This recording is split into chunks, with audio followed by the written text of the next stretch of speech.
Materi pembelajaran yang akan saya sampaikan pada hari ini yaitu mengenai Sumpah Pemuda dalam pembelajaran Sejarah Peminatan kelas 11. Pada masa penjajahan, sifat perjuangan bangsa Indonesia saat itu masih bersifat kedaerahan, sehingga perjuangan yang bangsa Indonesia lakukan terhadap penjajah itu sangat mudah untuk dihancurkan. Karena hal inilah yang menjadi salah satu faktor yang mendorong para pemuda untuk bisa berjuang dengan lebih kuat lagi, yaitu dengan mempersatukan kekuatan-kekuatan pemuda yang ada di masing-masing daerah.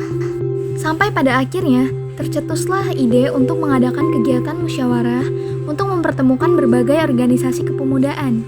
Lalu, kegiatan ini kemudian disebut sebagai Kongres Pemuda. Lalu, Kongres Pemuda ini terbagi menjadi dua. Yang pertama diadakan pada 30 April sampai 2 Mei 1926 di Batavia.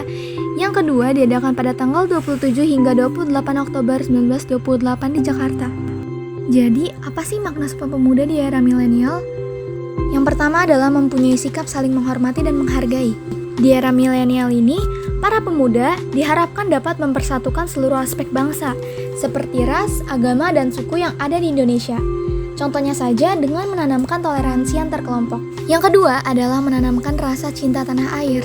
Untuk mengimplementasikan rasa cinta tanah air ini, kalian gak harus mulai dengan hal yang besar.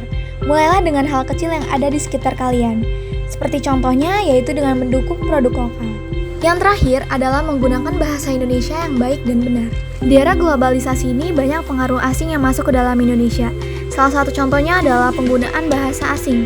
Sebenarnya tidak ada masalah jika kalian ingin menggunakan bahasa asing ini dalam kehidupan kalian sehari-hari, karena salah satu manfaatnya itu dapat memperluas komunikasi.